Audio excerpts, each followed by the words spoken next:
আসসালামু আলাইকুম। আমি প্যান্ট শার্ট পরে ঘুরবো, আমি জিন্স পরবো, আমি বুট পরবো, সব কিছু পরবো। আর হ্যাঁ, আপনি যে কেন যে আমার হুজুরের সাথে বিয়ে দিল আমি বুঝতে পারলাম না। আপনি যে এইগুলো সব খুলবেন, এই দাড়ি টাড়িগুলো ক্লিন শেপ করে তারপর আমার সামনে আসবেন, তার আগে আমার সামনে আসবেন না। বুঝতে পারছেন কি বলছে? দুলা ভাই, ও আমার দুলা ভাই, চলো না দুজনে সিনেমা দেখিতে যাই, সিনেমার নাম নাকি তোমাকে চাই।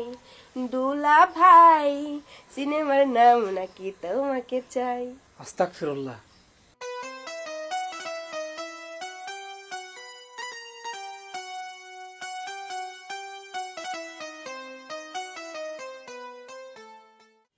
মামা, আব্বা তো বেঁচে নাই।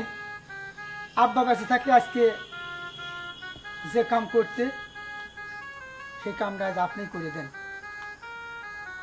ওর হাতে ওর হাতটা সঁপে দেন মামা।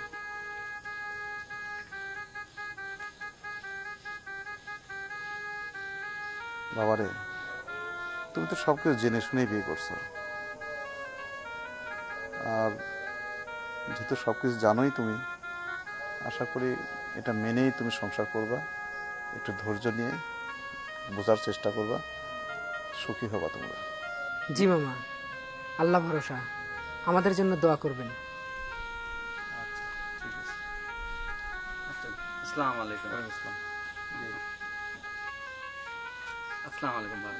আসি আসি বিন সাহেব, হ্যাঁ চলো বৌমা, চলো চলো বাবা, চলো যাও, আসো।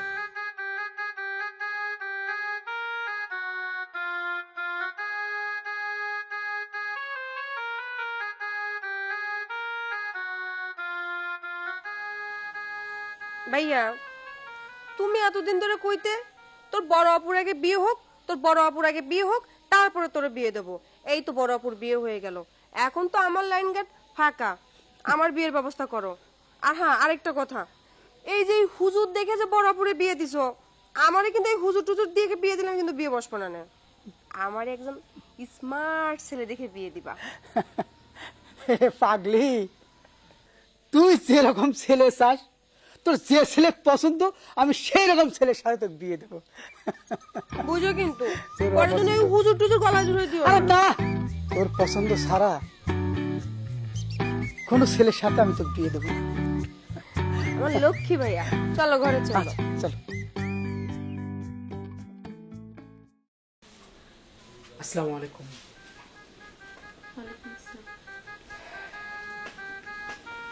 কেমন আছো? ভালো। আলহামদুলিল্লাহ। আসলে আমি জানি তুমি তোমার জীবনে অনেক পাপ কাজ করেছো, অনেক খারাপ কাজ করেছো। আমি সব জেনেও তোমাকে আমি বিয়ে করেছি। আচ্ছা, আমি যে এত কিছু জেনেও তোমাকে বিয়ে করলাম কিসের জন্য, কোন কারণে? তোমার মনে কি প্রশ্ন জাগে না? সেটাই তো আমার মাথার মধ্যে ঢুকতেছে না। আপনি সবকিছু জেনে বুঝে কেন আমাকে বিয়ে করলেন? আসলে কথাই আছে, পাপীকে নয় পাপকে ঘৃণা করো। তুমি যে অনেক পাপ কাজ করেছো, তোমাকে যদি সবাই ঘৃণা করে বা সবাই অবহেলা করে দূরে চলে যায়, তাহলে কিন্তু তুমি আলোর পথের দিশা পাবে না। আসলে একটা মানুষকে ভালো করতে হলে বা একটা মানুষ ভালো পথে আসতে চাইলে তার জন্য একটা ভালো সঙ্গের প্রয়োজন হয়। আমার মনে হয় তুমি তোমার জীবনে কখনো কোনো ভালো সঙ্গ পাওনি, তাই আমি তোমাকে বিয়ে করেছি যেন তুমি একটা ভালো সঙ্গ পাও, আর তাতে তুমি আলোর পথে আসবে, ভালো হয়ে যাবে। এই যে শুনেন, প্রথম দিনে আমার সাথে কি প্রশ্ন করতে লাগছেন, আমি কিন্তু আপনার এত কথা শুনতে পারবো না। আমি আগে যেরকম ছিলাম এখন সেরকমই থাকবো। আমি ফ্রিডম মানুষ, আমি ফ্রিডমে বিশ্বাস করি। আপনার এইসব কথা শুনে আমি সেভাবে চলতে পারবো না। আমি আগেও যেরকম ছিলাম এখনও সেরকমই আছি। আমার যা মন চায় আমি তাই করব, যেভাবে ইচ্ছা সেভাবে ঘুরবো। আপনার কোনো কথা আমি শুনতে পারবো না। আমি যেটা বলি সেটাই ঠিক। আর আমি যেটা মনে করি যে এটা ঠিক সেটাই ঠিক, আমি ভুল বললেও ঠিক, ঠিক বললেও ঠিক। আমি কারোর কথা শুনি না, আমি যেটা বলি সেটাই করি। আমি প্যান্ট শার্ট পরে ঘুরবো, আমি জিন্স পরবো, আমি বুট পরবো, সব কিছু পরবো। আর হ্যাঁ, আপনি এই যে কেন যে আমার হুজুরের সাথে বিয়ে দিল আমি বুঝতে পারলাম না। আপনি এই যে এইগুলো সব খুলবেন, এই দাড়ি টাড়িগুলো ক্লিন শেপ করে তারপর আমার সামনে আসবেন, তার আগে আমার সামনে আসবেন না। বুঝতে পারছেন কি বলছি? আর এইগুলো আমার নেতিবাচক কথা মানে শোনাবেন না, আমি সব নেতিবাচক কথায় অভ্যস্ত না। এই হাতে, এই আমার এই হাতটা দেখছেন না, এই হাতে আমি কত মানুষের দাঁত ভাঙছে, আপনি কি সেটা জানেন? জানেন না। আর যদি এরিতেরি করেন তাহলে দেখাই দেব। আসলে এই দুনিয়া চিরস্থায়ী নয়, বা মানুষ বা কোনো প্রাণী চিরস্থায়ী নয়। আমাকে, তোমাকে, এক কথা সবাইকেই একদিন মারা যেতে হবে। আচ্ছা দেখো তো, আমাদের দাদা দাদি বা তোমার দাদা দাদি সবাই কি বেঁচে আছেন? বেঁচে নেই। ওইভাবে আমাদেরকেও একদিন চলে যেতে হবে। ঠিক তেমনিভাবে আমি, তুমি একদিন দাদা দাদি হয়ে যাব। ঠিক তারপরে আবার আমরা কোনো একদিন মারা যাব। আচ্ছা, এই যে মারা যাব, মারা যাওয়ার পরে আমাদের কি হবে? মারা যাওয়ার পরে আরেকটা জগতে যেতে হবে। আর সেই জীবনটা হচ্ছে চিরস্থায়ী জীবন। সেখানে আমাদের অনন্তকাল কাটাতে হবে। ওইখানে জান্নাত এবং জাহান্নাম নামে দুইটা জায়গা আছে। যারা দুনিয়াতে পাপ কাজ করেছে তারা জাহান্নামে যাবে। আর জাহান্নাম হচ্ছে অনেক কঠিন একটা জায়গা, যেখানে অনেক কষ্ট সহ্য করতে হয়। পক্ষান্তরে যারা এই দুনিয়াতে ভালো কাজ করেছে, সৎ কাজ করেছে, তাদেরকে আল্লাহ তাআলা জান্নাত দান করবেন। আর জান্নাত হচ্ছে অনেক সুখের জায়গা।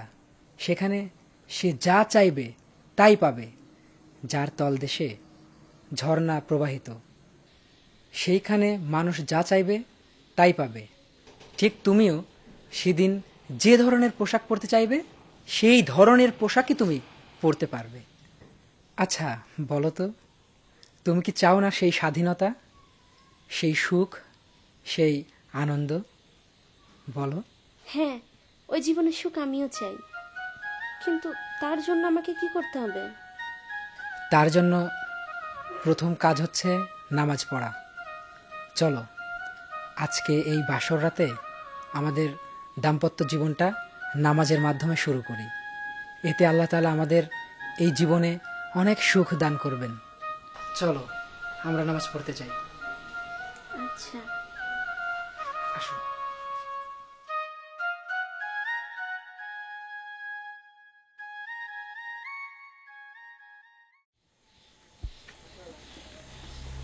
রিপন সাহেব, স্যার ওই হুজুরের বাসাটা মনে হয় এইটাই, তাই না? হ্যাঁ স্যার, এটাই তো মনে হচ্ছে। দেখো, এই বাসায় কে আছেন? এই বাসায় কে আছেন? বেরোন। আসসালামু আলাইকুম। ওয়ালাইকুম আসসালাম। এই নেমে আসেন, এখন নেমে আসেন, আপনারা? নিচে নেমে আসেন, স্যার কথা বলবে। জি স্যার। এদিকে আসেন। হুজুর, আপনি কি রিঙ্কি নামে কাউকে চিনেন? হ্যাঁ ওই যে সাত্তারের বোন রিঙ্কি, হ্যাঁ, রিঙ্কি আমার স্ত্রী। ওনার বিষয়ে একটু কথা বলতে আসলাম। মানে আইনের কাজে আমাদেরকে একটু সহযোগিতা করুন। ওনাকে ডাকুন। আইনের কাজে সহযোগিতা? উনি আসুক, তারপরে বলতেছে। এত রাতে উনাকে ডাকবো? উনি তো ঘুমাচ্ছে। ডাকেন, কথা আছে। আসলে আজকে তো আমাদের বাসর রাত, আর এত রাতে উনাকে কিভাবে ডাকি? হ্যাঁ, বুঝছি যে আজকে আপনাদের বাসর রাত, তবে থানা থেকে আমাদেরকে পাঠিয়েছে, তো আমাদের বড় স্যার আপনাদের কাছে পাঠিয়েছে। একটা তদন্তের সাথে না একটু দরকার, একটু ডাকেন। রিঙ্কি, রিঙ্কি, একটু বাইরে আসো তো।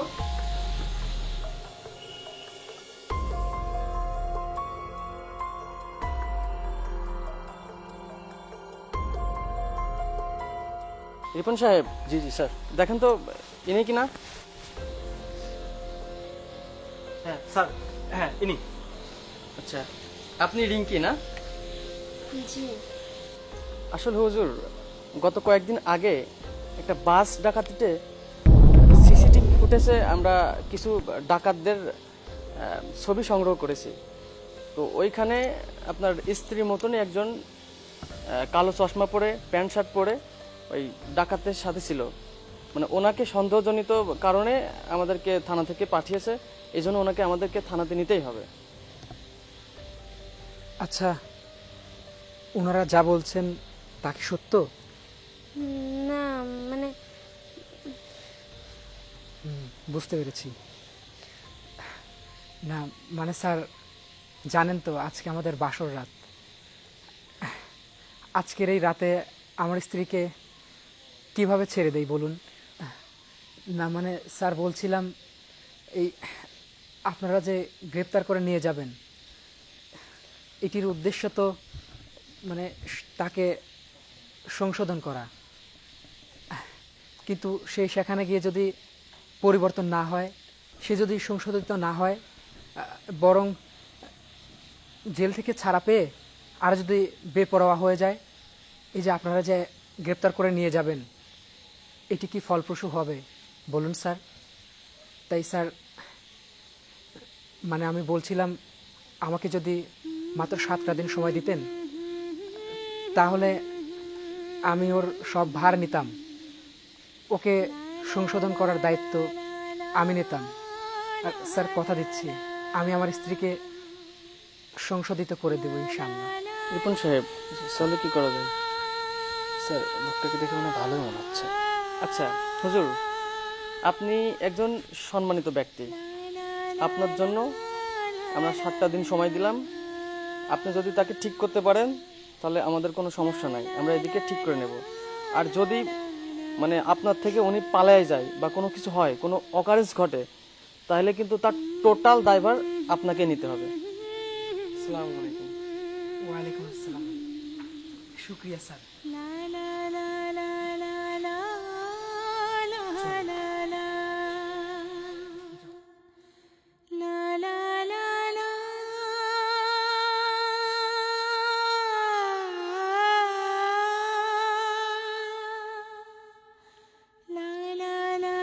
আচ্ছা, এই ওনারা যা বললেন তা কি সত্য? আসলে আমি না ওনাদের সামনে কিছু বললাম না। হ্যাঁ, ওনারা যেটা বলছে আসলে এটা সত্য। আসলে আমি না অনেক খারাপ ছিলাম আগে। আমার যারা ফ্রেন্ড সার্কেল ছিল তারা সবাই অনেক নেশা করে, আমিও অনেক নেশা করতাম। আসলে আমার নেশাটা মাথায় উঠে গেছিল, তো কি করব, টাকা কোথায় পাবো বুঝতে পারছিলাম না। তো আমার ফ্রেন্ড সার্কেলের সাথে আমি না ছিনতাই করছিলাম, ওই ছিনতাইয়ের সঙ্গে না আমি জড়িত আছি। এটা আমার আসলে বাসায় সবাই জানাজানি হয়ে গেছে, সেই জন্য বোধহয় আপনার মতো আলেম দেখে আমাকে অনেক তাড়াতাড়ি বিয়ে দিয়ে দিল। এখন আমি বুঝতে পারছি। দেখেন, আমি আপনাকে হাত ধরে কথা দিচ্ছি, আমি আর কখনো খারাপ কাজ করব না। শুক্রিয়া, আলহামদুলিল্লাহ। আসলে যারা অন্যায় কাজ করার পরে তার ভুল বুঝতে পেরে নিজ ভুলের জন্য ক্ষমা চায়, আল্লাহ তাআলা তাদেরকে ক্ষমা করে দেন। আমার মনে হয় আল্লাহ তাআলা তোমাকেও ক্ষমা করে দিবেন। আপনার বুদ্ধিমত্তার কারণে আমি আজকে এত বড় বিপদের থেকে বেঁচে গেলাম। আসলে আপনি অনেক ভালো। আমি না সারা জীবন আপনার সেবা করতে চাই। আপনি যা বলবেন আমি তাই করব। আমি নামাজ কালাম করব, সব কিছু করব, সব কথা শুনবো আপনার।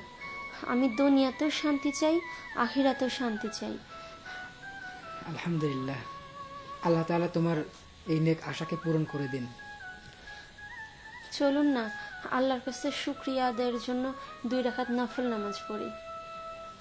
এই তো একটু আগেই তো পড়লাম। আবার পড়ব। আবার? আচ্ছা, চলো।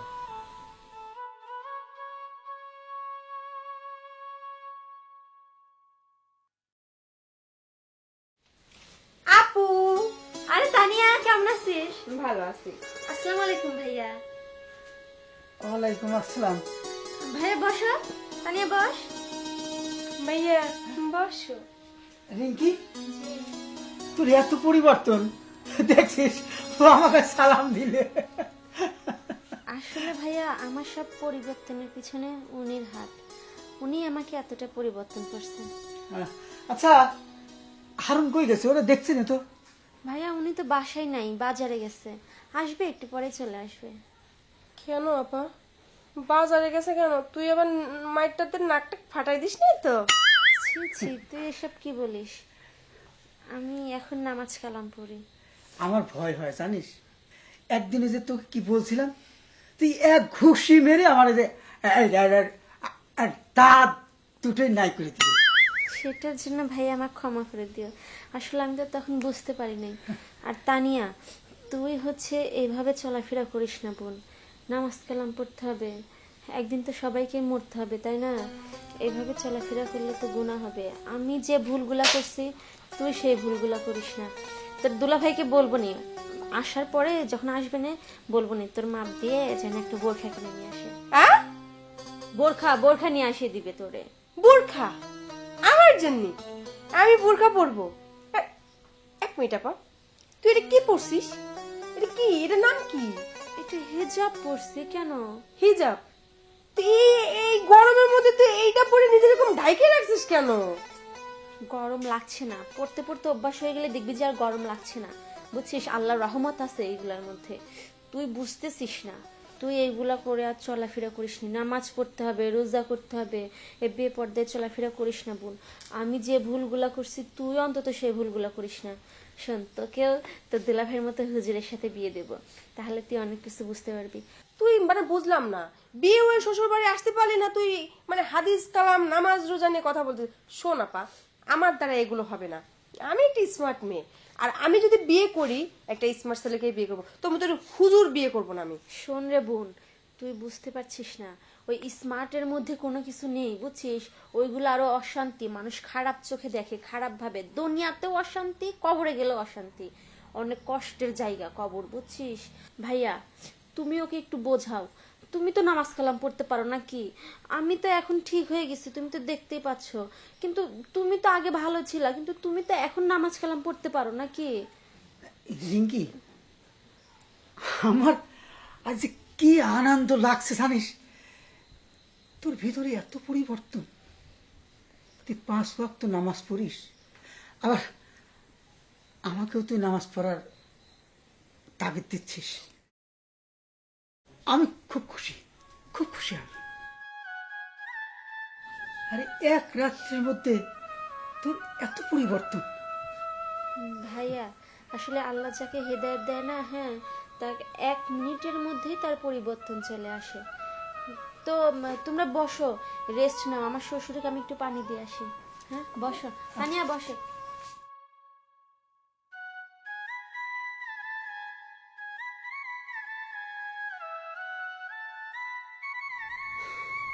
রিঙ্কি, সিমরান,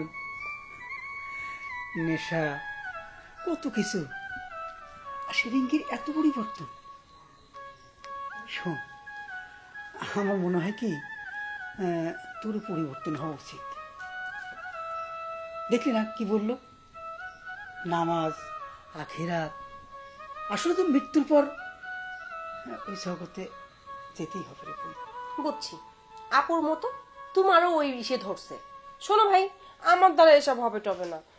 আপু যে কি বলে গেল আমি কিছুই বুঝলাম না, মাথা মুন্ডো। এই নামাজ কালাম আমার এতে হবে না, ভাল লাগতেছে না। যাই, আমার দুলাভাই কোথায় আছে একটু খুঁজে বের করে দুলাভাইয়ের সাথে একটু ইটিস আর একটু পিটিস মেরে আসি। এই শোন, এই বেশি কিছু করিস নি কিন্তু।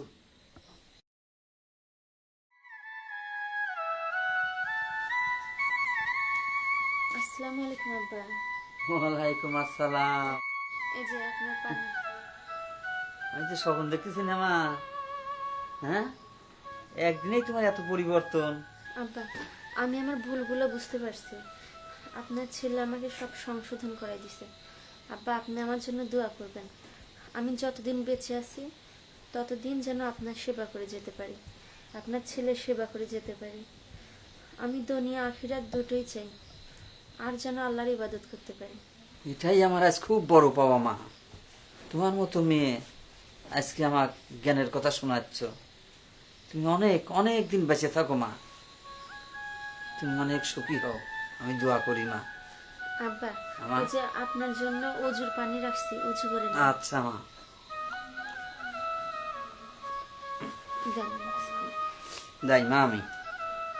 আল্লাহ।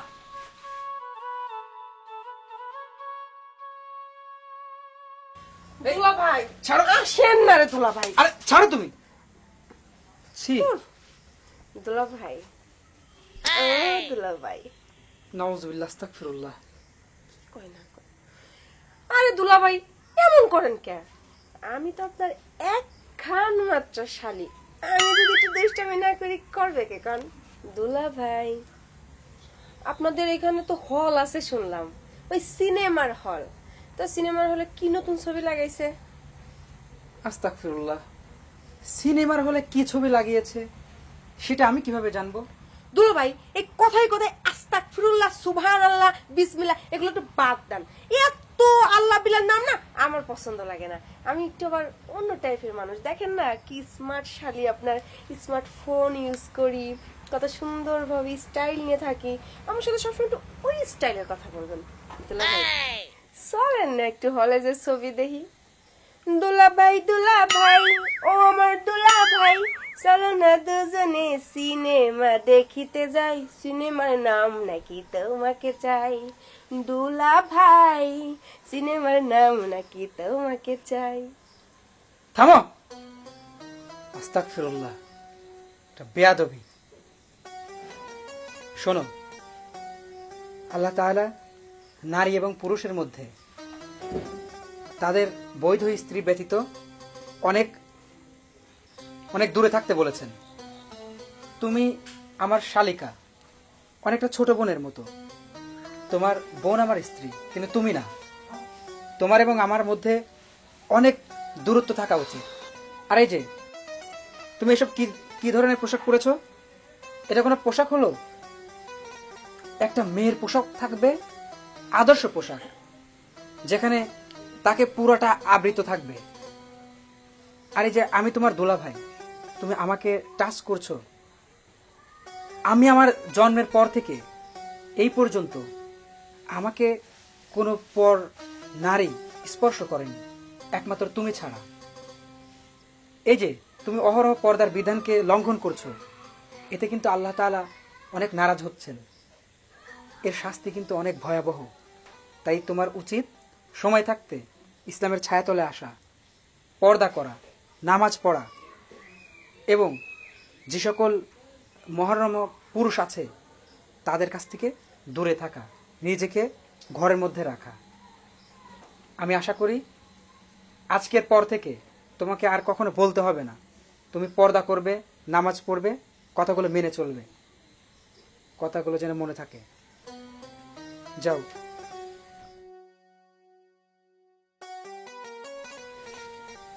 আস্তাগফিরুল্লাহ, মানুষ এমন হতে পারে, এরকম না দেখলে বুঝতেই পারতাম না। আল্লাহ, আপনি এদেরকে হেদায়েত দান করুন।